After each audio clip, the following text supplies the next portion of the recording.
Today's episode of All Facts No Cap, we got Jamie Kelton, one of the up and coming media personalities in New York City, a former Atlanta Falcons cheerleader, and an Alabama Crimson Tide aficionado. Jamie, I feel like I need to have a Wikipedia page to read off everything. So I'm going to let you go ahead and take the floor and introduce yourself. That was perfect. I don't think I could have said it better myself. No, I'm a little bit of everything. I'm not an expert at one thing, but I've done a lot of different things in my life. And there's definitely two sides of me. There's, the super girly pageant, dancer, ballet, musical theater side.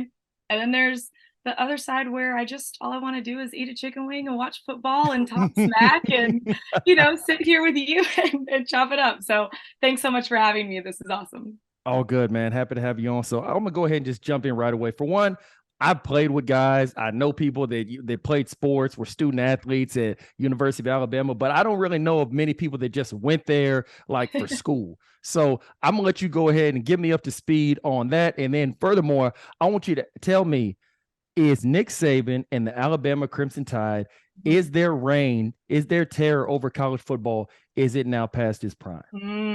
Okay. So to answer your first question, it's interesting. People are like, "Oh my God, what was it like to go to Alabama?" Yeah.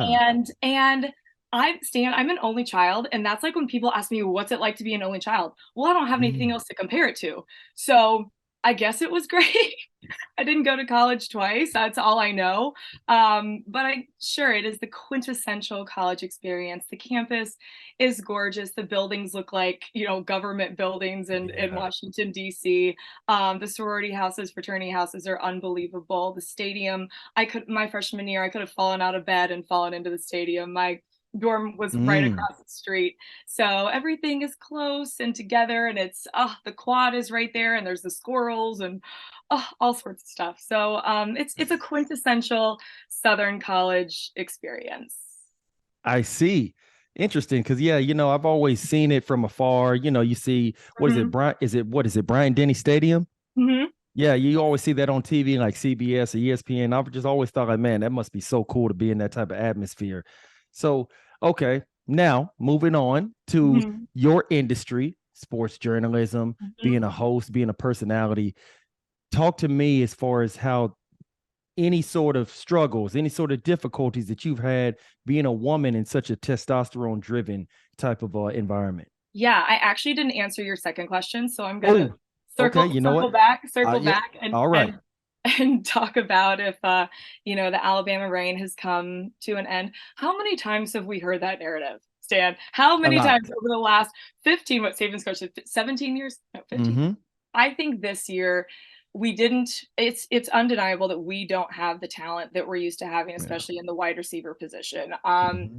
Bryce Young's stats actually are very similar to what they were last year, which is wild. He has done so much with not a lot. I think we've seen a lot of unusual teams like Tennessee, like Yeah. LSU being back, right, coming out of the woodwork and having tremendous years. And I think that's why people were like, "Oh, Alabama doesn't play anybody," because those teams for the last what five, with the exception of the 2019 LSU national championship, they Mm-hmm. historically haven't been good lately. So I think now what we have the 10th hardest schedule in, or maybe 10th or 12th in the nation.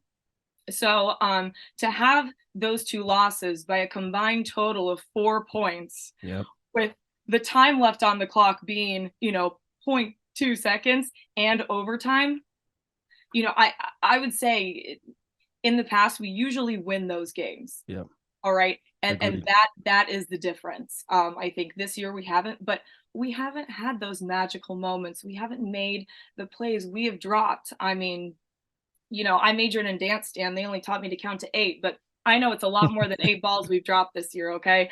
So we haven't made the plays we needed to play, but do I think that the Alabama reign is over? Absolutely not. That's ludicrous. They're going to be back next year with a vengeance. I would like to see new coordinators. I was never on the Bill O'Brien train to begin with. Oh man.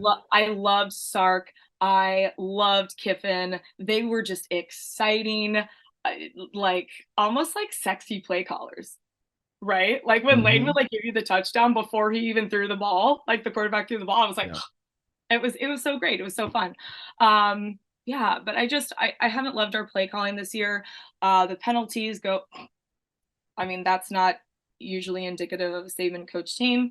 So I don't really know where that is not adding up. And then the defense has been softer than usual. I feel like we haven't heard about Will Anderson or Dallas Turner in several weeks. Yeah. So I don't know. I don't know what's going on over there. But no, I don't think the dynasty is over. But if everyone wants to think that, be my guest.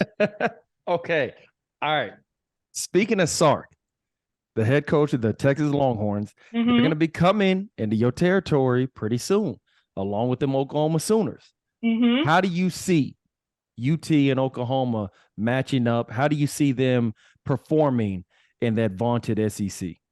Yeah, this really is a wild transformation of college football in general right now. Man, so Turning much. into not only these super conferences, but the expanded playoff, which initially I wasn't a fan of.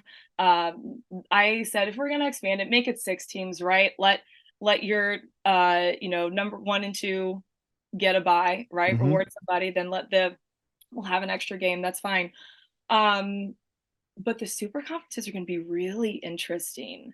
I'm not sure how I feel about that yet, but I'm kind of sad for the Big 12. I loved seeing, we're going to miss seeing Oklahoma and Oklahoma State. I think, Texas isn't going to be playing Texas Tech. I mean, maybe they might not even be playing Oklahoma every year. We're not going to have, Red River's not going to be a thing anymore. So, because it's my understanding that one's going to be joining the East and one's going to be joining the West. Oh, So, really? Did not know that. Wow, learn something new every day. I don't know which is going to which yet. I'm not sure if the powers that be, they probably know, they just haven't told us. But they're not even going to be able to, tee it up every year, which I think is sad. So I think a lot of the traditions that in games that we're used to watching, we're going to miss out on. And so we'll see how that realignment goes and the teams that are going to face up against each other. Are Bama and Tennessee going to continue playing each other every year? I don't know. Good point. I think that for me, being a Texan, one matchup that I want to see renewed and that I want to see repeated every year is UT versus A&M. So hopefully they put UT in the same division within A&M. They can go ahead and reignite that rivalry, because ever since I was a kid growing up, that was something always Friday morning, the day after Thanksgiving, around 11, 12 o'clock in the morning. They always had that, ever since A&M left to go to the SEC, that's when, pretty much was on pause. And now here we are about a decade later. It's just, they're going to be in the same conference, just moved over to the East a little bit. Yeah. So that'll be exciting. Hopefully that happens again. I know it's hard when you're used to watching a game every year and then you don't get to, because people want to shake up. Okay. Now, I got one last question within this college football round. Okay. You from Atlanta. Athens ain't nothing but about what? An hour down the road. So what happened? How annoyed are people that you probably grew up with, went to high school with, something like that? How annoyed are they that you're now Roll Tide and you're not about them dogs? It's really interesting. There's 3 colleges in Georgia. It's Georgia, Auburn, and Bama. And when I was graduating high school in 2005, that was right after Auburn's undefeated season in 2004, and all the kids were going to Auburn. And half my high school was, and I was like, I don't want to go there. I don't want to go hang out with all these kids down in Auburn again. And I didn't even have that like intrinsic hatred that I have now for Auburn. I just knew I didn't want to go there because my whole high school was going there. And nobody really gets into Georgia, right? You have to have such an insane GPA that, so many students that were getting in there, like, they were out of state. So a lot of Georgia students are not actually from Georgia. So, but I went to Bama. I wanted to pursue dance and musical theater in college, and UGA didn't have a dance program. I studied with the American Ballet Theater in high school one summer at Bama's campus.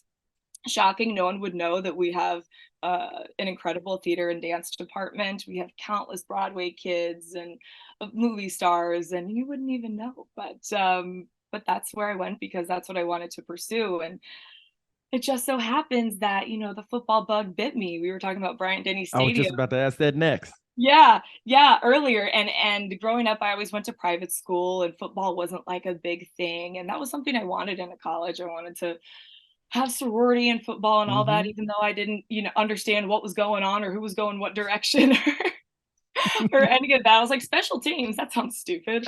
Um, I'm not kidding. I actually had that conversation in class with the guy one day. But I remember walking into that stadium and it was like the wind got knocked out of me. I was like, oh my God, Oh yeah. this is so special. And then I became just like a little sponge and learned everything I could about football. Mm. And so now that you're entrenched in Mhm. football, whether it's college, whether it's pro, knowing the players, everything that it comes with, tell me, do you deal with or have you experienced people doubting you? Have you experienced people being in awe or just being shocked that, oh my God, she actually really knows the game? She doesn't just Mhm. simply know touchdown and fumble. Yeah. Yeah. I think that's always such a fun switch for me to flip because when we meet in person or perhaps even on social media, right? You probably are putting me into this box like, oh, she's so the hair and the makeup and the girly and the this and the that. And you know what? You're not wrong. That's who I am. All right. The glam is part of my DNA. But I always love to start that conversation with people and watch their eyes get wide and they're like, wait a minute, how do you know all of this stuff? This is crazy. Whether it's, stats on what's going on this year or mascots or whatever. It's so fun to watch people kind of be in awe. Oh my God, I can't believe that this, you know, Miss America looking girl knows all these stats. All right, tell me, what's the most off the wall thing that somebody has told you in one of these settings? With you being in sports journalism, with you simply knowing the game inside and out, what is the most off the wall thing that somebody's told you, whether it's a man or female? Hmm. Stan, I think it was about 10 minutes ago when you asked me if Bama's reign was over. I think that's got to take the cake for me right now. I mean, I just want to go ahead and just, set the scene. I want to go ahead and just throw it out there, see what your thoughts were on it. Cause, Yeah. some people always like to go ahead and try to knock them off their pedestal. And I think that as long as Nick Saban is the coach, I think they're still going to be around. There's no doubt Mhm. about that. But, this definitely has been a little bit of an unusual year because they lost to Tennessee and LSU. Usually it'll be one of them, you know, but, Right. uh, but, Right. but not two. So definitely, I think a lot of people within college football, they're happy to see Bama have these two losses. That way, it's going to be somebody new, presumably within the college football playoff. Because a lot of people they don't really like dynasties. They don't like that outright dominance because a lot of people want to see somebody new in there. But me personally, I love dominance because I know exactly how difficult it is to be able to dominate over a lengthy period of time. So I can't do anything but applaud that. And especially in college football, it's not even in the NFL, right? When you had the Patriots dynasty with Tom Brady, Mhm. they had the same quarterback for all of those years. We're getting fresh faces in every 2, 3 years, and not to mention losing coordinators every couple of years either because they're getting head coaching jobs. So continuing to repeat that level of success and dominance, like you said, with new names all the time is unbelievable. I don't think you can compare it to like a dynasty in the NFL because you can argue that a lot of those names and faces are pretty much the same. And now, you know, it's a great thing that Saban's had all the success and had all these uh assistant coaches, but now they're all these little spawns at all the big schools, and now we got to Mhm. play them, and now they're all beating us. So it's a blessing and a curse, isn't it, Yeah. Stan? Man, I think Nick, I think he's obviously got about, I'd say probably a decade more of coaching before he decides to probably go ahead and just hang it up and just, Mhm. let somebody else take over. So yeah, I think that it's a part of the evolution of the game. You got certain coordinators, certain position coaches, they go on to be head coaches, like you see Kirby Smart, and he actually was able to go ahead and finally outlast Nick for the first time and beat Mhm. him for the national championship game. And I think that was probably a really telling moment because even after the game, when Nick walked up and shook Kirby's hand, Nick didn't look extremely upset. It was almost kind of like, you know what? I'm kind of happy that Kirby won. Obviously, I didn't want him to beat me, but it's good to see one of my disciples. It's good to see somebody that was up under my wing actually go out and truly make a name for himself elsewhere. Yeah, well, he also knew that his top two receivers went down in the second half, and that was like the Tennessee loss, or no, I'm sorry, the LSU loss didn't hurt as bad because we already had the Tennessee loss, right? I already had that experience, right? That stabbing pain this year. Well, we lost to Jimbo last year too, so that already was a dagger to save. And he's like, okay, the streak's broken. One of my assistants finally beat me, so that was also the second time, so it might not have hurt as bad. Good point. Good point. All right, JK. All right, now switching gears. You once upon a time, you told me about a situation. You told me about a guy. Let's just call him X. Okay. Tell me about a guy named X who you kind of wanted to, push off to the side a little bit. And he then sent you, let's just go ahead and say something that rhymes with hours. Starts with an F. Basically, go ahead and soften the blow. Talk to me about that and just some of the difficulties that you have when it comes to just kind of, fending men off. Oh, here we go with the sigh. Well, as you were, positioning that question for me, I was like, oh my God, which guy is he talking about? Oh my goodness, JK. That's why I said X, because hey, I don't. I know that wasn't very helpful. No, hold on. I'm actually not sure what I was telling you about. Maybe I was texting you like mad after a loss, but I will say you'll enjoy this factoid. I was recently, I don't know if I'd say going out with this guy and deciding like the last time that we hung out, I'm like, you know what? I'm just not that into him. The LSU game happened. We lost. He sent me a box of snacks that it was like chips and cookies and candy bars and all this stuff. This is like, here's some snacks. I'm so sorry for your loss. And I was like, okay, so let me ask this. Tell me your top 3 most annoying traits that either you or just say women in general that y'all find within men. The top 3 most annoying traits, characteristics, actions. We'll just go ahead and just keep it all in the same umbrella. Well, I have to, this isn't a top 3 trait because it's probably not going to happen again, but it does relate to college football. And I have to tell you this story. Okay. I don't know if we're going to get to it. So my boyfriend in college went to Auburn, if you can believe it. I know we're still friends. He's a great guy. I hope he has a horrible week and an even worse day on Saturday, but, all right, this is a mistake I made. I was in Auburn for the Iron Bowl. And some schools are like shaker schools. Like you have the shaker. Yeah. No. Right. And Alabama is one of those schools. And when I was in college, I had a lucky shaker. I brought it to all the games. It was like at 3 years in. Okay. I never lost this thing. I prided myself on that. Brought it down to Auburn, woke up the day of the game, go to my purse in the kitchen, which is hanging over his bar stool. The shaker, he had cut the shaker. So the shaker, had the whole thing on it. It was I lost my mind. How could you do that? He cut the hair off my shaker. Okay, so I'm assuming he did that on purpose. Of course. He went to Auburn. He didn't want me shaking my shaker. But I mean, it's all in good fun. Come on now. Or is it deeper than rap? No, I was not a happy camper then. Like I said, I'd had that thing for 3 years. It was my lucky shaker. And it was like somebody stole my puppy dog. That was not good. That was not good. Okay. All right. I get that.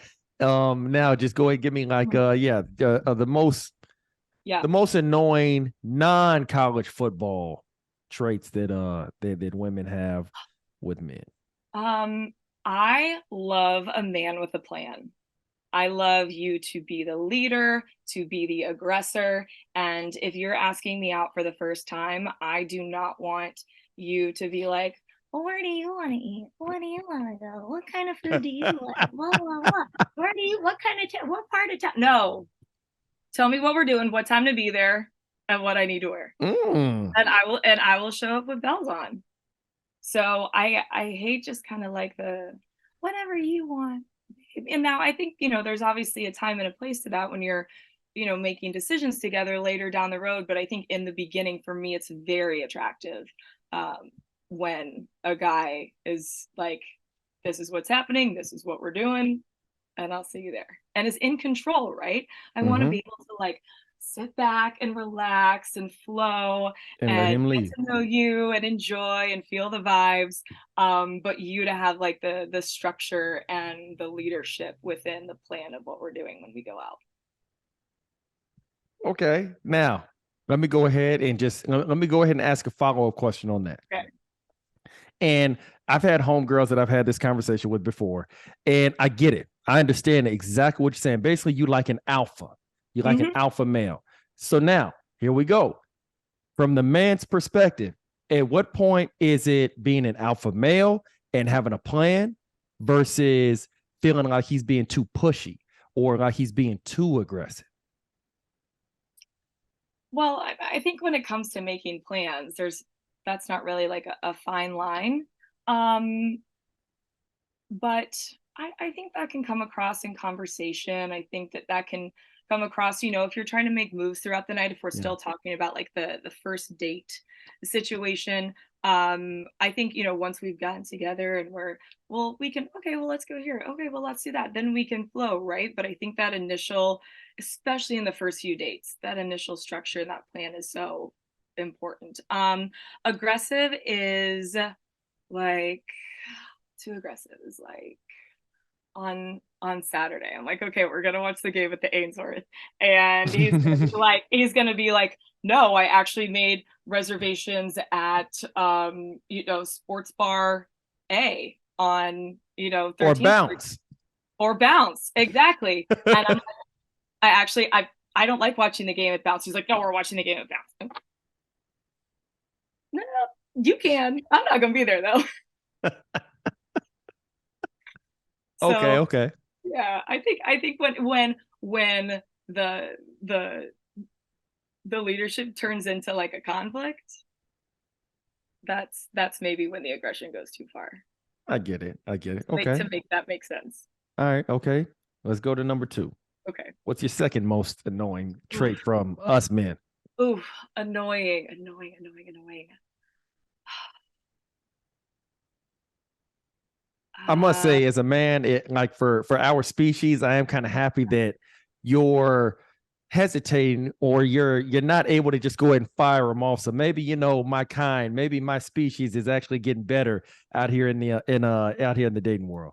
Well, it's interesting because I feel like over the years, I have really done my due diligence in learning about men. And I think we had this conversation a few days ago too, and about, how they are naturally and how, they operate and how they problem solve and how they handle stress and conflict and this and that. So I think for a lot of girls, for example, on a first date, a guy that talks the whole time and is telling you this and that and about work and he went here on vacation and he did that, they could be turned off because the guy's not asking, the girl Yeah. questions about herself. And she could be like, well, he doesn't care about me. He's conceited and he only cares about himself and he's arrogant. Actually, what he's doing is trying to tell you his resume so that Mm-hmm. you're impressed by him and you want to see him again. Yeah. So Good I think point. I'm probably having a hard time coming up with these things because I'm like on to all the secrets. And I know that when you guys do this shit, it's not annoying because I know what you're doing. Therefore, I'm not turned off by it. I'm actually like, oh, he's trying to impress me. Okay. All right. I'm glad that you said that. So let me go ahead and just piggyback on that a little bit. Okay. And so, you know,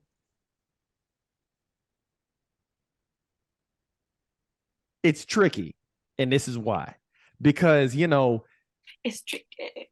it's because, in this world, and especially now with like the explosion of social media, Mhm. reality TV, this that, and the other, like as a man, you are it's ingrained in you, or should I say, like it's you're brainwashed to feeling like you have to have something going for yourself on a larger scale. Mhm. Otherwise, women will just pass you by. they'll friend zone you, or just, always give you the church hug every time they see you, The church. things like that. So I think that for a lot of men, and I've actually had conversation with several of my friends about this, where they feel like they have to let the girl know right away, hey, like I'm on a requisite level that is high enough for you to Mhm. find me as a suitable mate. You know what I Right. mean? And Right. it's because, like in today's society, like I said, not everybody, but just a lot of what you see an abundance of is that the guy who simply has the 9 to 5 job, the guy who is what you want to call regular, and I hate to use that word because I think it's Mhm. so derogatory, but that guy comes in last, or that guy simply just never makes the grade. He just simply never gets the girl. So I think for a lot of men, they feel like they have to go ahead and put everything out there just to Mhm. show a, hey, you know what? I'm not one of those guys. Like I'm one of the elites. In the immortal words of Kevin Samuels, I'm a high value man. Right. So that's why they kind of read off their resume per se. Right. No, yeah, and I completely understand that. So if I were to say anything, I'd want to give the message out to the girls, like go easier on these guys, right? Or if he makes a plan that you don't want to do, be like, you know what? I love so much that you made this plan. Would you mind if we went here instead? But I'm so excited to see you and hang out, right? You got to compliment sandwich them. Hmm. Mm-hmm. Okay. All right. See where you're going with that, Mm-hmm. JK. Mm-hmm. Like ATL. you can call an audible. I just want to see the initiative from you, right? And then I'll be like, okay, all right, does that jive? And then, we can take it from there if there needs to be a reroute from that. Reroute. See A what you did reroute. there. All right. Now give me your third one. Um, well, I think this goes for both men and women. But in addition to the sports analysis and hosting and media stuff that I do, I'm always on my phone with my other business, my full-time beauty business. And someone that waits like 3 or 4 hours to text you back on a consistent basis is an absolute no for me. We all live with our phones attached to our hands, and for you like not to be able to send a quick like either like, hey, I'm busy, can't chat right now, or let me know like, hey, I'm going into a meeting or I'm swamped today, let's Mm-hmm. connect later tonight. To have like that courtesy instead of just like ignoring you all day or not being mindful or respectful of communication, that's a big red flag for me. Because I just think that's shady. I'm like, are you still playing games? Like, we're 35, what are you doing? Like, what but you don't have to wait 3 hours to text me back. And I don't mean, every so often. Mm-hmm. I get it. People are busy. But if that's a consistent thing, that's a no-go, right? That's texting is like the main way that we communicate nowadays. So Absolutely. yeah, that's really frustrating for me. Maybe we might need to do a part two because I wasn't ready to come with, Okay. Hey, shots for the guys. hey. If I'm asking too many questions, just let me know. No, Um. no, this is great. I'm just I'm trying to think. You know what also is very annoying, um, is when you get to, again, this could be girls or guys, when you have too much to drink too early on in the night. Again, Oh, yep, and yep. you become a babysitter. You become a babysitter. You're wondering like, oh my gosh, should I put you in a rubber room? Like, what is going on? Like, that's really tough. You want and I have friends, like girlfriends that do that as well. So again, this is can be both a guy thing and a girl thing, but Yeah. that's never attractive. Um, Mm, and not mm. something that you want to make a habit of or put up with for a while. So So note to that all the fellas out there: A, have a plan. B, make sure that you text back on a in a timely basis. Don't have her waiting, and control your damn alcohol. mhm, mhm, mhm. Because listen, And- I like to go out, stand and have drinks and oh yeah, get I've seen some of your stories. yeah, yeah, just as much as the next person. But I think you still need to have that little bug in the back of your mind that knows, okay, like I need to slow it down right now. Okay, I need to, whatever. And we all have those nights. But I think again, and I'm sensing like a consistency in my answers now. It's when it becomes a habit, when Yeah. it's over and over, and the consistency of, taking too long to text back, the consistency of going out and getting too hammered every time you go out. That's, we can all have our slip ups. I'm cool with that. Nobody's perfect, you know? Mm-hmm. Okay. All right. Okay. I got one follow-up question Okay. to what you said about the texting back fast versus taking a long time. Hmm. Now, you can go ahead and answer this or respond to this in whatever way you please. Okay. And so, something that I remember that I even had experience with, or should I say, frustrations with or troubles with, even like going back to like high school. And now, just from certain conversations I have with men, certain, friends, whatever. And the thing is that you learn at a young age, and even right now, it's, I would say, still at a moderate to abundant level, depending on, who you talk to, maybe what demographic, what city, what town, what have you, that nice guys finish last. And oftentimes I even have homegirls that they meet a guy who really, really likes them. And you can tell because he's trying to make plans. He's very on point with how he responds. He's quick and things like that. And I sit and I talk to him, and I'll ask him, "Hey, so what happened with Johnny?" Hmm. "Oh, well, it just didn't work out." And I notice she don't really give me like any true reasons.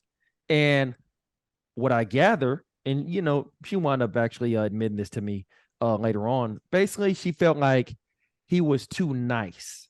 She felt Hmm. like Hmm. he liked her too much, and like he was too available. And I even have one homegirl that she even told me herself flat out. She said, "Stan, I feel like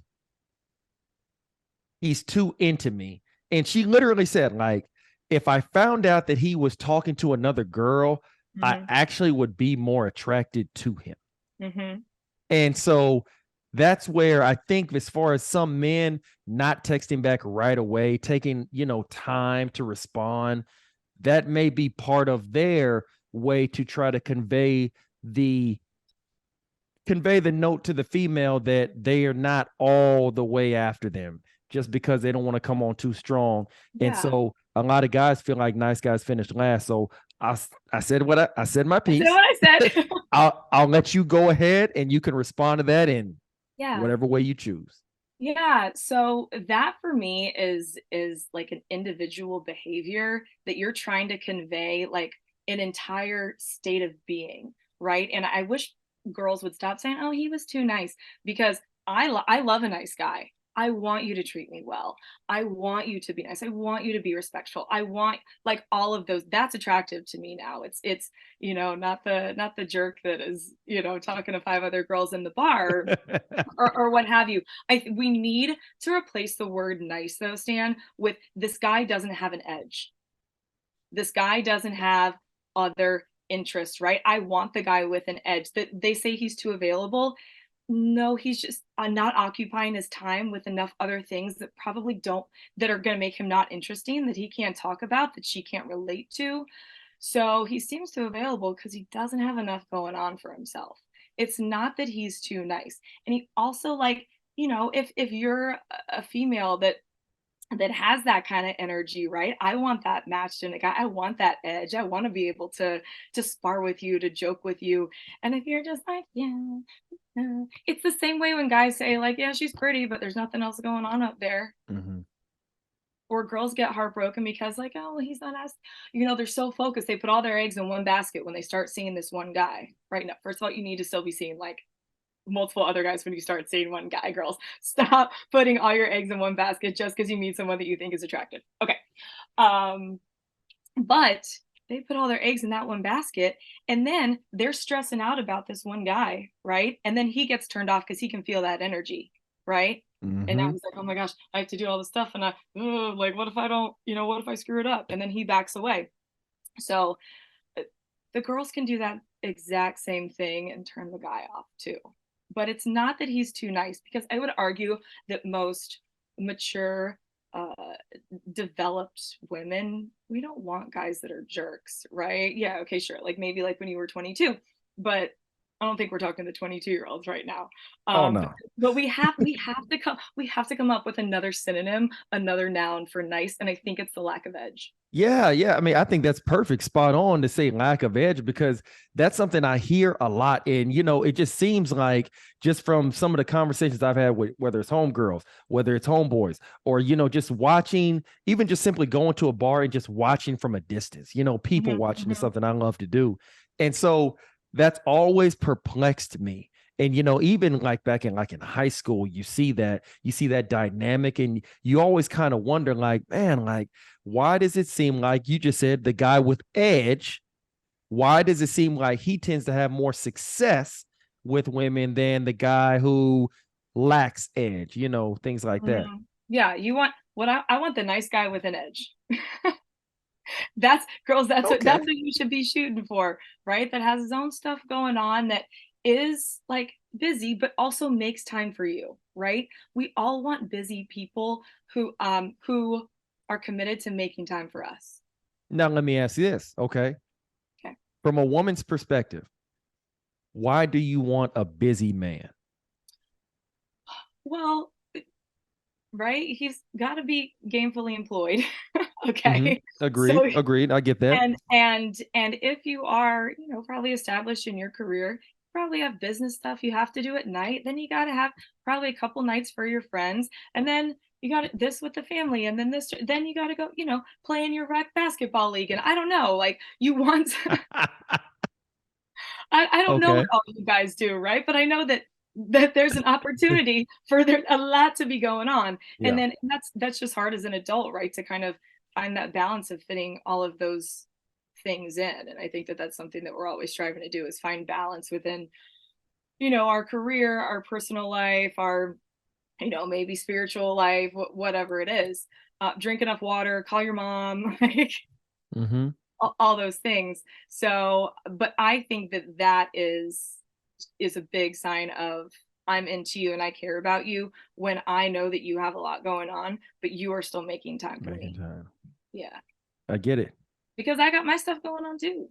Oh, we know. And don't worry, we're gonna Oh no, go I and don't mean, well, I don't mean that in like a brag kind oh of no. I way. don't take I it as meant that, that. yeah. Oh no, don't worry. We're gonna be mentioning that a little bit later on. But Okay.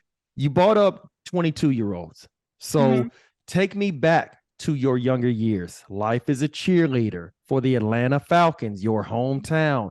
Talk to me about that experience. It was so fun, first of all. I mean, if I were to give it, it was a blast. Like I said earlier, I went to school for dance and I basically minored in football. So I was like, oh my God, I can dance and watch a football game at the same time. This Perfect is world. like this gig was made for me, right? And that was also right when, and I'm obviously dating myself, but right when like the Dallas Cowboy cheerleaders show on CMT came Mm-hmm. out, and I was like, oh my God, I have to be that. Like I have to be that girl. And so even like I think my junior year in college, I was like, this is what I'm gonna do after college. I gotta get into that somehow. It was fun, but I will say, Stan, it was glorified volunteer work in like a rhinestone booty short. Okay. I've heard that. I've heard versions of that. Um, Yes. and I hear that it's different now. The girls, all the lawsuits, and I'm not sure if you or any of the listeners remember what happened. I don't know, maybe 8 years ago, all the girls started suing the teams for not Mm-hmm. paying them. I made $75 a game, and we had 10 home games.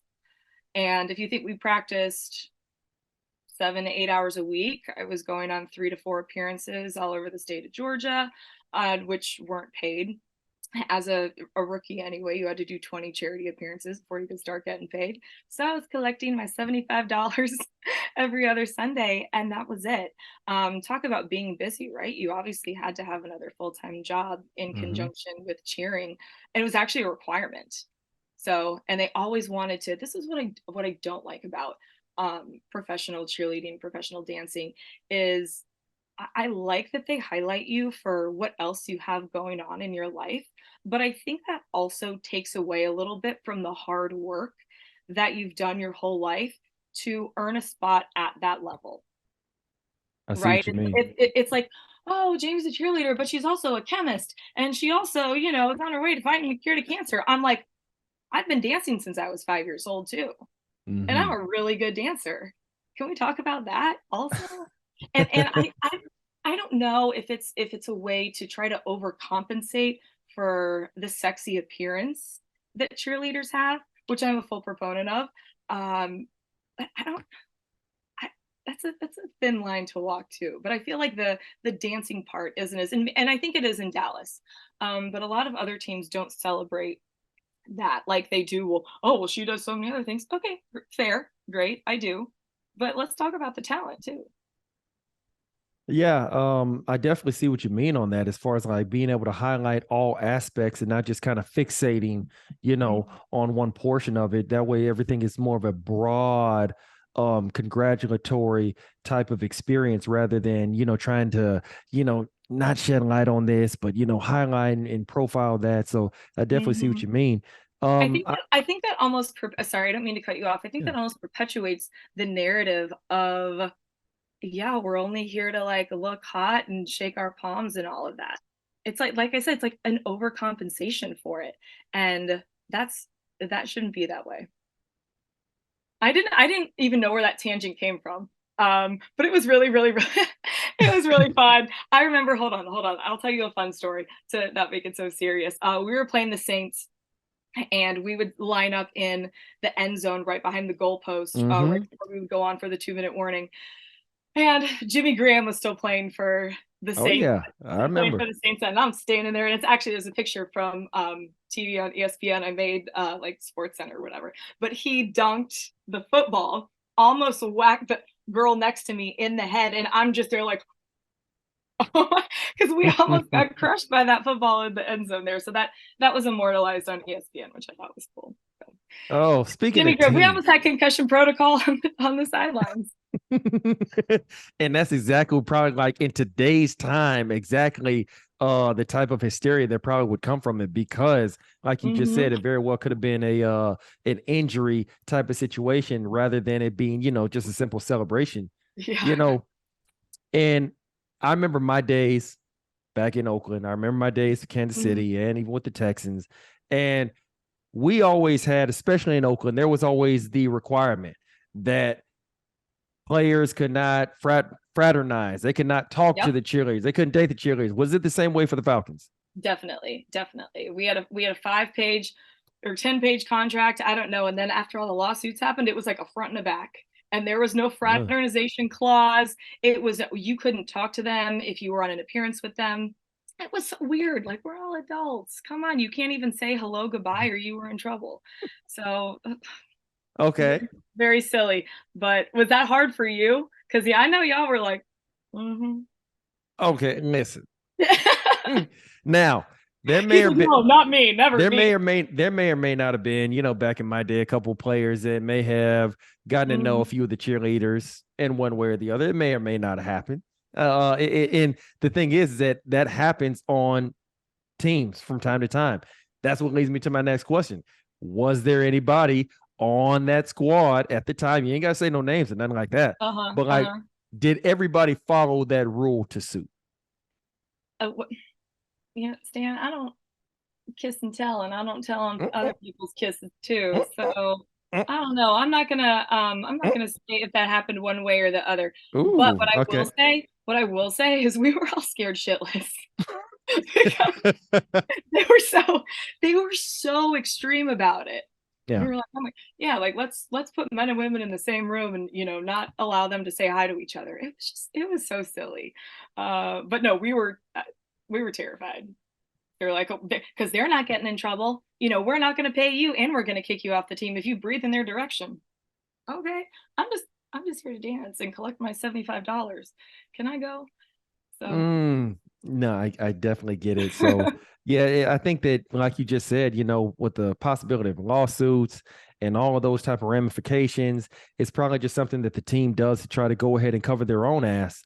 That Mhm, way they mhm, can at least be like, hey, well, you know what? We told them to stay away from each other. So anything that happened, they're going against team rules and, mhm, everything like that, just because, like, especially like in this society, in this generation, I could definitely see how it could it could become a toxic environment.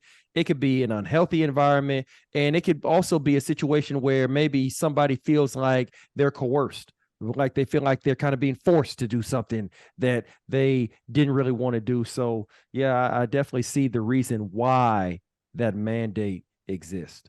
I don't know if it still does though, because I think after they proved in court that they're paying the cheerleaders below minimum wage relative to the hours that they're putting in weekly, they were like, we can't hold you to these standards anymore. That's what I was saying. We had like this 10-page Mm, contract, and now it's like a front and a back. It's like, I'll show I up to see. practice, I will wear the uniform, I will whatever it says. But I'm not sure if that's a thing anymore. I Yeah, could be me wrong. neither. It wouldn't be the first time, but I don't think that's a thing. At least not on the Falcon. I don't know. Oh my god, I'm gonna get phone calls. I'm in trouble. I don't know. I don't know. I will just to make sure that we set the record straight. Jamie did not say anybody did anything with any player. So let's make sure that we have that officially set. Let's stay in the AFC South and Okay. let's talk about another team, not named the Falcons or not Hmm. named the Saints, but Hmm. another team that exists in, let's say, the central part of Florida, Uh-huh. and a let's just call it a separation that Hmm. happened. And we can't ignore it because it's all over the world. It's all over news. It's all over media, even though I don't think it should be. But that's just the world we live in. So right now, you have a phenomenal player. You have a superstar woman that Hmm. apparently can't seem to make it work anymore. And it really comes down to the man simply loving his career, not ready to give it up, and the woman essentially, let's just go ahead and call it what it is, giving him an ultimatum. What's your take on that? Well, I've actually watched. I'm not a TikTok girl, okay? I'm like past that, but I have had friends send me a few TikToks that's the story that's out in the media right now, that she got mad that he went back to play football.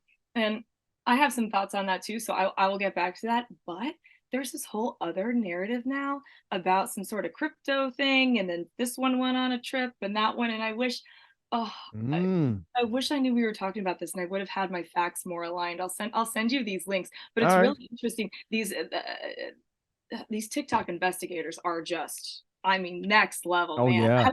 yeah. They're like, okay, this happened then, this happened. I'm like, you go work for the FBI.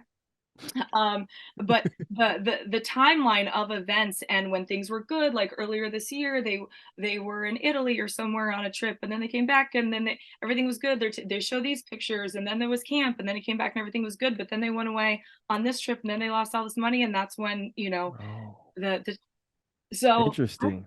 I don't know. I think that when you have like an A plus, okay, list celebrity Mm-hmm. like Tom Brady and Giselle, there's obviously so much that we don't know that is going on behind So closed much. doors. We're never gonna have that full story. Now, I can talk to the narrative of uh, a woman divorcing a guy because of his career, which is an interesting piggyback off of what we were just talking about with being busy and ambitious and having an edge and all of that. So okay, so here's the deal. They've been together what 13 years, Yeah. and they both knew what they were signing up for. And I think that, again, that's why they attracted each other, right? Because they were both Yeah. at the Their top of their energies. games in their respective industries. um and she probably knew, okay, well, he's gonna, most guys hang it up around 40, right? And he might even go a couple years after that, right? He's pushing, what is he, 45 now? I think so. Yeah. I'm pretty 45, yeah. um and so I don't think that you probably thought he was going to play this long. And I'm sure that that's hard for her to see him like miss so much of their kids' Yeah. childhood because of his commitment to the game. But as someone who is also in in the spotlight, in an industry where it's all about your talent, right? You also have to respect that. And if he said, I think it's bullshit. If Can I say that? Can we swear on? Oh yeah. We're You can good? say Okay. whatever. Okay. That if he's like, well, I'm gonna go play one more year, and she was like, okay, well, I'm out. See, that's where it doesn't add up for me. I'm like, what, you're Yeah. going to throw away 13 years of marriage just because he said that he's going to go play for one more year? So that's where I'm saying I think there's a little bit more bubbling under the surface that you and I Yeah. are not privy I to. agree. Um, but I don't think that was the case. I don't think that Yeah. was what happened. And if it was, I think that sucks. And Yeah. I don't, because she understands that life, you know? Agreed. I and you also cannot make the argument to me, not you, but anyone cannot make the argument to me that, well, she couldn't go do her thing because he was doing his thing. They got more money than Than Jesus. God and his brothers combined, right? No, they have all the help in the world. If Yeah. she needed to go do a gig, if she needed to go do a shoot, if she needed to go film a whatever, she could go do that. Yeah. Okay, You're right. so that's not an argument either.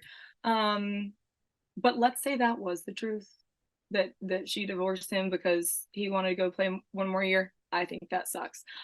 He is not going to keep doing this till for year after year after year after year. That, right? Time is ticking Oh on yeah. on the end, and I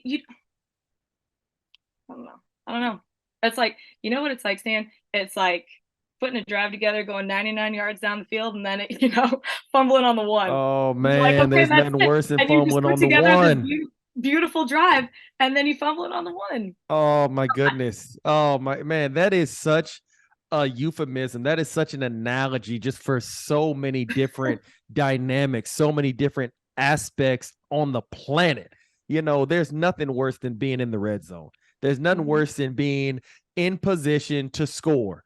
And then, man, just fumbling on the 1 yard line. Man, like it's demoralizing. Mm, That's probably the best term I can use. mm, When you fumble inside the 5, mm, inside the 1, oh my goodness, like you just want to jump off a cliff. mhm, mhm. Yes, as a fan, I feel the exact same way when I say so. Yeah, Okay. I can commiserate with you. All right, so here we go. So now we're talking about career women. Obviously, you were one yourself. So go ahead and talk to everybody about what you just alluded to a little bit earlier on about your brand. What I think I want to make sure I get it right. Oh. And I think it's Manat. No, that's exactly what it's not. Oh It's my goodness, I'm so sorry. That's okay. No, oh my God. Monat. Monate. Monate. Okay, Yeah. okay, all right. I Mhm. apologize. Mhm. Monate. Yeah. Monat. Go ahead Yeah. and tell me about that. Yeah. So basically, we're a global luxury anti-aging beauty company. And it's not my company. I'm an independent partner of the company. And we're doing exactly what everyone is doing these days, Dan, which is, this is my Starbucks drink, this is my lip gloss, this is my outfit of the day, whatever. And you naturally, just because of who we are, like, you just influence your friends, right? If Mm-hmm. people know, like, and trust you, they want to use what you're using. I want to know where you got your t-shirt from, what product do you have in your hair? And that's what, and so many people do that for free, right? They give free marketing to all of these companies, to the Netflix show they're watching, to their double pump of cold brew, whatever, and they're not getting paid for it. So it's kind of like a waste of time. So what this company said is like, okay, well, we're going to compensate you for that, right? If someone buys what you're socially sharing on social media, you should get a cut of that. It's only right. Brick and mortar is out. No one's buying anything in stores anymore.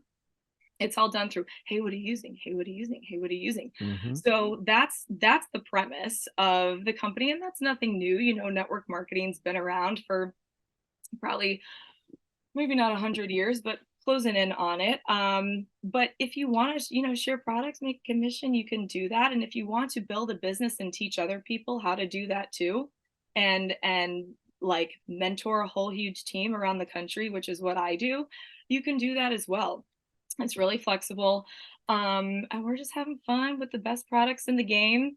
And it's been life changing. I always wanted to be in entertainment, to be in front of the camera, to be on the stage. And, you know, when you become a big kid after the the sparkle of the cheerleaders and the pageants and the gig life wears off when you're in your early 20s. It's like, uh-oh, I need to start earning a consistent paycheck. And I got into that hamster wheel rat race a little bit, and I'm like, okay, wait a minute, now I'm a slave to this 9 to 5, but I'm still not doing what I want to be doing just because I got to earn a paycheck. And it's really hard to do both. So when I first started, I was like, oh, make a couple extra bucks sharing about products. And now I grew it to where it can sustain my life. I got to retire from that 9 to 5 and do this full time so I can sit here with you and have a conversation Awesome. at the drop of a hat. And go back to pursuing the things that fill my cup up, and what I want to do. Awesome. Man, I like that answer just because being able to be an entrepreneur, being able to work for yourself, essentially, I think that that's exactly where this world has now taken us, especially throughout the pandemic, with everything being involved, being Zoom, whether it being teleconferencing. It just shows that obviously we see what Amazon is now done with Jeff Bezos. So nothing needs to be necessarily done in person anymore. And now, if you're able to influence your friends, you're able to be able to influence people around you, you might as well go ahead and find a way to monetize it. So that's something that obviously you definitely have done. Exactly. And it's, again, it goes back to that, like, that duality of, there's the beauty part and then there's the sports part, the feminine and the masculine. So it's really fun to be able to like have those two things as the center of what I do day in and day out. JK, I appreciate it. Loved having you on. Probably even went a little bit longer than you probably expected. That's okay. I love it. I could sit here and talk to you all night. Oh my goodness. Oh, well, don't worry. Like I said, we definitely got to do this again. And I'm pretty sure you'll have some more stories for me to go ahead and brighten up everybody's world, because I know that you definitely have plenty of suitors. I know that you definitely have plenty of people that approach you on a day-to-day basis. So I know that you have a bevy of action and stories that you can go ahead and tell everybody. Well, thank you. Yes, I'll have to go back in the archives right now. I haven't, and I think why I was a little hesitant earlier is because I haven't really been focused on that so much in the last 4 or so months. I've been focused on, building the business and the sports and media and all of that. It's been football season. So I'm like, wait, what does annoy me? Okay, I forgot, because I haven't that hasn't been my sole focus for the last 4 or so months. But yeah, I know I have some more good stories for you. But can't wait. Yeah, the snack box after the second loss this year was pretty funny. Oh man, I'd hate to be that guy. I'm pretty sure he probably feels some type of way, or sad, mad, who knows, just disheveled, to go ahead and send that I'm sorry box, and then also get the pink slip. The pink slip. Okay, hold on. Let me tell you this. This is also funny. I had this conversation with a couple girls I went to dinner with 2 nights ago when I came back to Atlanta, which, oh, by the way, I'm in my childhood bedroom. I'm not sure if we said that. So this is like so weird. Yeah. Hey, everybody. Not, yeah. This is that's not the my New York bedroom. Yeah. This is not my New York City apartment. Exactly. Yeah. This is Thanksgiving weekend. Everybody's back at home. So yeah. So don't freak out. This is the childhood bedroom. Yeah. It's colorful. It's fun. See, you got the dancers in the back. I see them. I wasn't making that up. Oh, so the thing with this, and I hope he doesn't hear this. Oh my God, I can't post this. He's got X. He's got X. It could be anybody. It could be anybody from Sri Lanka all the way to Hawaii. Yeah. It was something, and we had gone out for a couple of years in a row. Like, we've had a couple at bats, to use another sports analogy. Okay, like, this is, we had a short season in the 2018, and then 2019, no, not 2019, 21, and then 22. And I'm telling them, I was voice noting him, when he was asking me out again this year, and I was like, listen, you've been such an amazing, respectable guy to me. You know, all of your efforts don't go unnoticed, but you know, you're asking me out to this wonderful event again, and I'm not sure that in good faith I can say yes, um, with knowing that there's a strong possibility that it's not going to go a lot further. And my girlfriends were like, "You were voice noting him?" And Oh man, that's gotta I hurt. was like, "Yeah, like I think that that's more personal than text messaging, right? But also you can hear the inflection in my voice, right? You're And true. feel like um and it for me it like feels more emotional. And so anyway, we were talking. They were like, "Okay, well, have you told him like you don't want to see him again anymore?" I'm like, "Yeah, we're buds. You know, we're not texting as much as we used to." And I was like, "Maybe he's getting the idea." I was like, "But I really should send him a voice that would let him know, you know, it's not going to go." And then I pick up my phone. He had texted me when I'm at the dinner, and I'm like, "Oh God." So, mm. Okay, all right. But so now they think it's hilarious that I break up with guys using voice notes. They're like these guys are so excited, thinking like, "Oh my God, I'm getting a voice note from James," Yeah, and that's it's what I like was it's like, "Yo, I think we should see other people." that's what I was just about to say. As a man, I would prefer you break up with me in person, but also over text, email is cool because I at least now have a way that I can absorb it, kind of like in the privacy of my own home, Mhm. you know.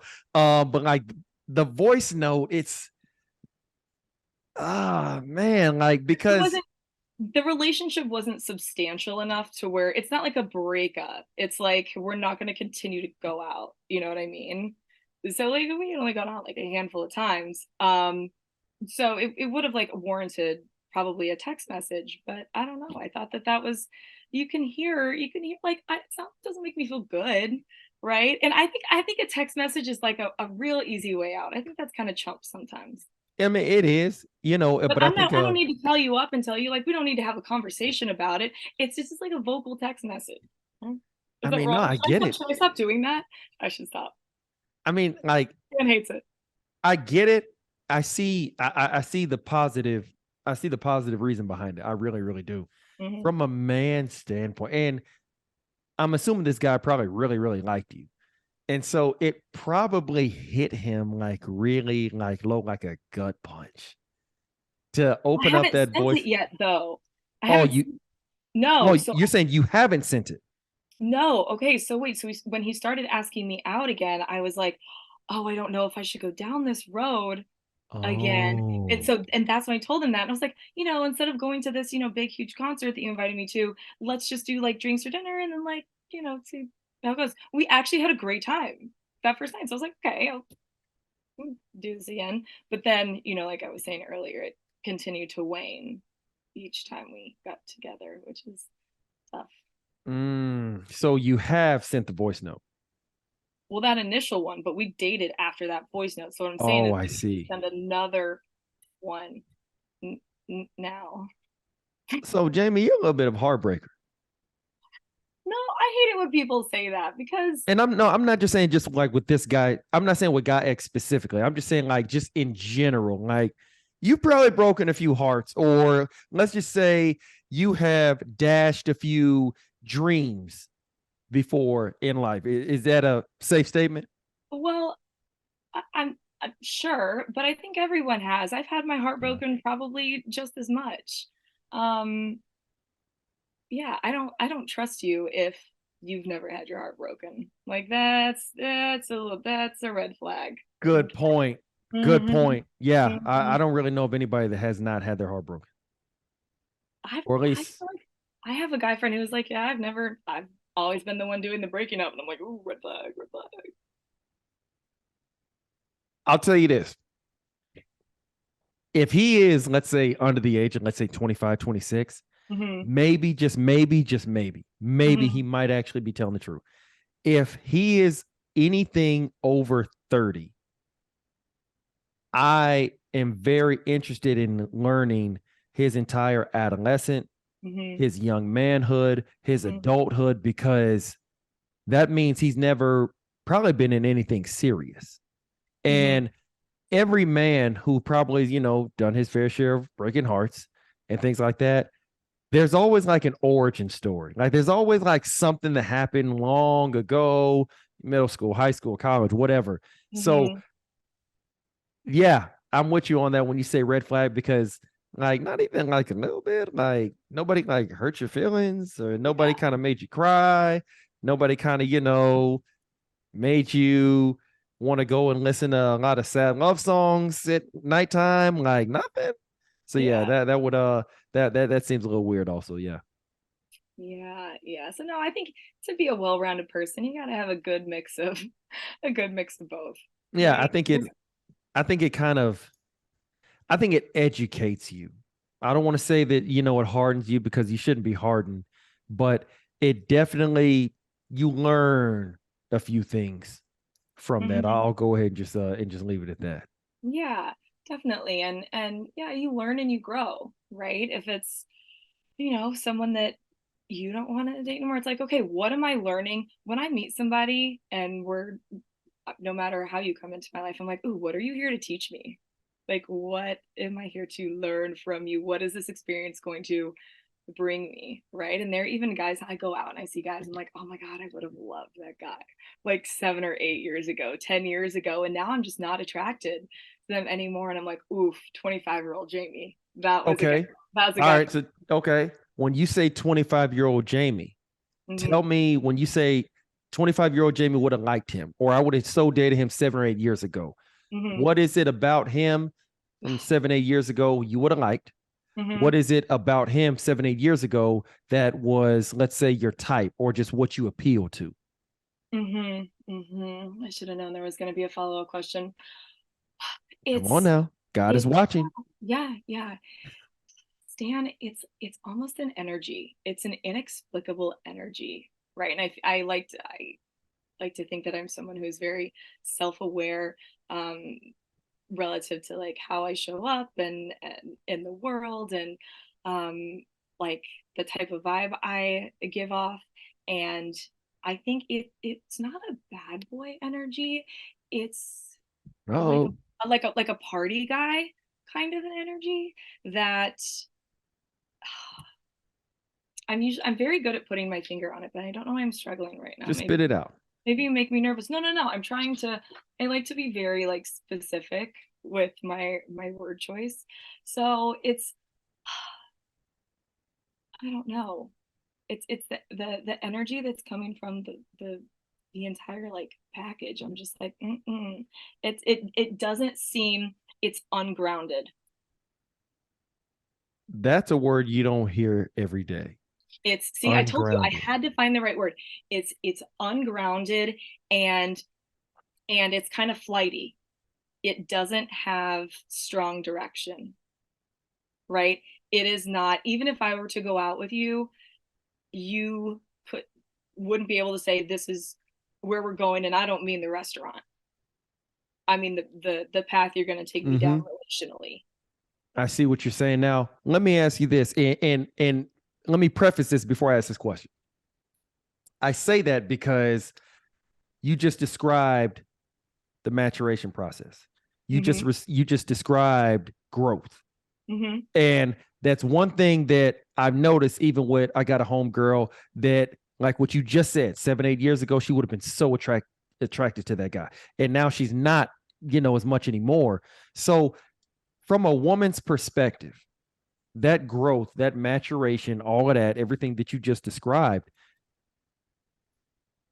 what has to happen, or yeah, what has to happen for that growth, that maturation, or just that epiphany, just that switch, just the change in taste? Is there something that has to happen for that, for all that to occur? Is it something that, just one day you get up out of bed and just boom, a certain light goes off? Or just like talk to me about everything that you just described, how from point A right now to point B, where I don't really want to use this word, but let's just say that disgusts you, or you have a distaste for that now. Wait, hold on. I'm confused by the question. Like how you Ask me basically your just, question one more time. okay, like how you just said, you'll see somebody, you'll be like, oh my God, 7, 8 years ago, or 25-year-old Jamie would have so liked that guy. Mm-hmm. Versus how where you are now, how you don't like that. Right. Is there anything that, and like I said, and I'm asking this because I got a homegirl that she's spot on just like that. And Yeah. so I like to have these types of conversations, and I like to, I believe knowledge is power. So I'm very inquisitive. So I'm just asking, is there a certain event? Is there a certain ordeal? Is there anything that has to transpire for that maturation, for that growth, to going from, like you just said, at one point in Hmm. time, kind of liking the party guy or the bad Hmm. boy, and now realizing that that's ungrounded and that's something that you have no attraction for now? Sure. I think the only way to figure that out is to go through it. There's no shortcut. You don't get to circumvent that lesson, right? And the and the only way to grow is to go through these things that are, I guess if an outsider was looking in like bad for you, or, oh, you shouldn't, date this person. They're like this, they're like that. Well, you attract into your life like what you need healed in yourself to take you to Good that point. next level. And that is the work when you wind up brokenhearted, right? Let's say you do. All right. Instead of saying, oh, well, he cheated on me and he did this, he did that, and well, he wouldn't text me back fast enough, right? um that's the work to look inside yourself and say, whoa, why was I attracted to that, and how do I raise my standards so that I don't choose that next time? Okay, because that what I chose that time didn't feel good. Okay, what did I like about that person? Because you wouldn't like somebody if they were just unlikable, unless you were like a complete sociopath. um you gotta make a list. I like this about him, but I didn't like this, and this. Mm-hmm. And do the pros outweigh the cons? And obviously, if you're crying at home alone on a Saturday night, the pros don't outweigh the cons. And Yeah. there's probably going to be, you know, hundreds of other people out there that have those same pros. But where I think we, both men and women, get stuck is that last person we dated, we wouldn't have dated them if they weren't the best person that we've met up until that point, right? And so we think that there's never going to be another because they were the greatest that we've had, or else we wouldn't have chosen them, Good point. right? So at the end of that breakup, you have to, and this is the hardest part, is you have to trust in the unknown. Oh, and that's You have tough. and that's hard, right? You have to trust in something that you can't see. But when you have that belief of that person, and if you're like, I embody all of these things and I want someone else to embody all of those things, well, if I exist, they have to exist. And you just have to trust that and be completely aligned with yourself and where you're going, and they'll show up. But the second you're like, oh my God, I'm never gonna find somebody else, it's not gonna, that's why you don't find anybody. Because you're not trusting that's gonna happen for you. Mm-hmm. The And that's power of hard. suggestion. And that's not a linear path. Okay, it's not like a light switch. You make that decision and all of a sudden, okay, yeah, I know I'm going to find my person. No, you'll still go through those tough days. And and maybe it's someone you're going to reconnect with, right? Maybe it might not be a new person. Maybe it is that person later and you two will have grown. I don't know, but that's when you have to trust in like divine timing, and that you're experiencing what you're experiencing now for a reason. And people try to control the situation way too much, which is where everybody gets in trouble. Oh man. You Mm. gotta stop controlling. Oh my goodness. Yes. Oh, you're spot on with that. And I don't even want to interrupt, but yeah, like for a lot of people, even myself at many times in my life, it's difficult to simply take your hands off the wheel Yeah. and not steer the car, try to like, veer off to the left or something like that. And I think that what you just said, trusting in the unknown, that's probably the biggest hurdle for most people, is simply taking everything, hands off the wheel, and now you just let yourself just go ahead and be free, flow, and allow nature to take its course. Mm-hmm. Allow your fate to go ahead and come to you. And yeah, I think that's very difficult for a lot of people to do. It is, but that path is, and I think people are like, okay, well, I need to post this picture so I look this way to them, and I need to do this, right? That's you controlling the situation instead of becoming so aligned in yourself with, this is who I am, this is what I got going on for me, this is what I'm building, this is how I'm healing, this is how I'm growing, and this is what I want in somebody else, right? You were aligned with that last person. The things that you didn't like in them, there was like something misaligned in you too. So when And you go ahead, okay, go ahead. I, I don't want to interrupt. So No. okay, when you talk about the things that you liked in that person, there was something misaligned in you. Mhm. So I'm going to ask this question for all women. I'm sorry, you can answer for all women. I'm sorry. Okay. For a female to be attracted to, let's say, the bad boy, the toxic guy, whatever you want to call it, Mhm. what's misaligned within her for her to like the toxic guy, the bad boy, or whatever you want to call it? Mhm. Well, I think first we have to define what toxic is in that situation. So Yeah. is it the guy who isn't being consistent, making dates with her, in communication with her, in defining where the relationship is going, right? She's settling for the breadcrumbs. So the misalignment there, if hypothetically those were the things, the misalignment there is that she doesn't have enough self-love and self-respect to say, no, actually, I want someone who is going to communicate consistently and respectfully, who is going to make time to see me, right? We're really coming full circle here. Who is, who knows where he wants this relationship to go. If I know in myself that I want a relationship, right? And this person, and those are three important things for me, and this person is showing me that they can't do those things, and I'm still sticking around for it, I'm breaking my own heart, Good point. right? But that's really hard because we obviously have some sort of emotional connection to them, but but that's the work, right? So what's going to happen? He's going to continue to take you down this path of breadcrumbs and fumble balls and picks and One more ball. turnovers turnovers and all, Turnovers in the red zone. That'll get you beat every all time. sorts, yeah, all sorts of shit, until it hurts so bad that either you finally decide you're not going to take it anymore, or he's going to be like, or he has no respect for you and he's finally going to, just offload you. You're done. He's going to break up with you. So, but that's a choice you have to make, right? Yeah. And every situation is different. I'm not, issuing a blanket statement for everyone in that situation, but I think especially when, we were talking about, 22, 25, um you're just getting those first tastes of, oh my gosh, I'm a big kid now and I'm dating, and like this is so exciting, we're going on dates and everybody has a little bit of money, and it's everything is like Mhm. exciting and stuff. So it's easy to get caught up in that glitz and that glamour and the feelings. Yeah, I think so. And I'll go ahead and just to go ahead and piggyback on what you were just saying.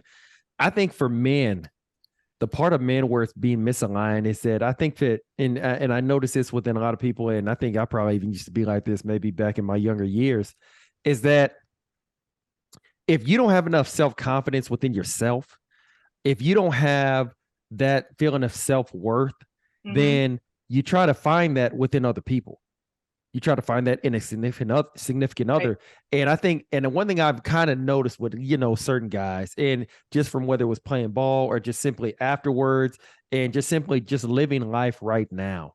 And no matter what, whether you're man, woman, cat, dog, I don't care, your significant other or who you choose to date is a reflection of you Mm-hmm. in a lot of ways.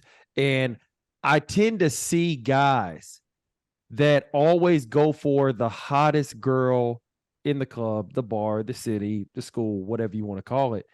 And I also notice a pattern. Mm-hmm. And the pattern that I notice oftentimes is them not having the highest self esteem. Mm-hmm. So them not having the highest self-esteem, they search for that in a female because obviously, as a man, you walk into a room and you walk in there with a female who's going to tilt the room based on Mm-hmm. her looks, you instantaneously look better. You Mm-hmm. instantaneously now have the respect of everybody because of, who's on your arm. So yeah, what you're talking about as far as the misalignment. Sorry. We good? Yeah. Okay. As far as the misalignment with you being attracted to certain things, that's something that I notice is prevalent within a lot of guys, is that lack of self-esteem and needing to find that within somebody else. Yeah, and I think you continue to choose, to your point, you're like, I keep seeing these guys with kind of like the same Yeah, girl the same thing over and over over and and over over again. again. You're going to continue to choose the same person until you understand why you're choosing them, and it's going to have that same ending, right? Every single time. And you're like, wait a minute, this is same relationship, different day. Okay. But if you have a relationship and it ends completely differently or feels completely differently, or that's good, right? It still might not be the right relationship, but you know that you've healed that part of you from the past relationship. Now you're working on a new a new thing that you got to figure out about yourself until you both are committed to your own personal growth and development, right? And you're like, Hmm. let's grow together. Let's get in all this like icky stuff and figure it out. Oh, wait, you're this way? Well, it makes me feel that way and I don't like it. Okay, but what is this saying about me? And can you not do that while I figure this out about me? So but that takes a tremendous amount of maturity, and choosing someone who is open to that, who can have those vulnerable conversations and have the self-awareness to not blame the other person for making them feel some type of way. So, AKA make them feel safe. yes, yeah, yeah, yeah. Oh man. You have to have your own. You have to have your own self-responsibility, right? For your feelings and what's going on. Obviously, this doesn't apply to like abusive relationships. That doesn't count. Um, but a tone of voice, how someone says something, it it can trigger you from a wound that you didn't know you had when you were 5 years old, like you were talking about earlier. You were like, who hurt you, Hmm. right? It's most of the time it's probably subconscious and you don't even know. And then you make the other person feel bad for it when they had like no idea. Okay. All right, JK, I got one last question for you. Because Okay. like trust me, we can go on for like I hours know, talking I talking know. about this. And trust me, we're gonna have to no, we're gonna have to do We'll this do that. another Yeah, time. yeah. So okay, Football season's over. We're into dating. I got one last question. Okay. So, and I'm asking this really like is more of like a personal a personal reason because, like I said, and I hopefully she's not watching this. Hopefully she don't know who it Oh, is. good. Oh, good. Someone's gonna get mad at you too. Yes, I'm not alone. So I will. I got a homegirl, and Mm, she's currently right now just in the athlete cycle. Like she mm, like she's in that cycle. So mm-hmm, mm-hmm, mm-hmm. and I've had many conversations with her, and I'm trying to get her to be more aware, to be more cognizant of the decisions that she's making. That way, she doesn't go down the wrong path. So I'll ask you, when you talk about the misalignment, and that's something that's new to me. Like I never heard it, eloquently put in that type of context. When you talk about the misalignment for the female that is attracted to, let's say, the ball player, the baller, the rapper, whatever. Just Mm-hmm. the fly guy, not the necessarily the bad boy, but the fly guy, the Mm-hmm. coolest guy in the bar. What's misaligned within her vernacular to make her consistently be attracted to the fly guy? Yeah, well, I think it's a self-worth issue, right? Well, if I can get the famous guy, the talented guy, the guy in the spotlight to say, "Oh my gosh, you're the girl I pick." Now I'm elevated up here, right? It's just like you said with the guy Mhm. who's bringing the hot girl in the room. It's the I exact same see. thing. So it's if I can get this person who I think is, and this isn't every situation, but it sounds like, from what you told me, that's what I'm hearing you say. Um, that's, you want the famous person to say like, oh my gosh, wait, like you're so great, and now I get to say, oh yeah, the famous person thinks I'm great, and so I'm great to prove it to like everybody else. But you don't even know, you don't even realize that though, right? And that's not to say everyone who is attracted to, you know the the celebrity person has those feelings, right? But if you see that pattern of someone who only goes after those type of people, and they're not uh socially on that level, Mm-hmm. right, then your antenna could go up a little bit. I don't know your friend, so you could answer you. I'm sure she's a wonderful girl. um No, no, or no. She is. She is. or it could be, that's something that maybe you saw for yourself that you didn't realize. So you're trying to realize that celebrity and that success through someone else. Oh. So that could be that too. So it could be, I think it could either be a self-worth issue or perhaps like an unrealized dream issue. Oh, damn. Wow. Learn something new every day. Mm, I never thought about that. yeah, yeah. And it's funny because I think when I was younger, and also when, again, we're younger, everything is like shiny and exciting to us, Yeah, of right? But I think everybody is attracted to somebody who's somebody. But now course. that glitter ain't so gold for me anymore. Ooh. It's not. It's Preach, not. JK. Preach.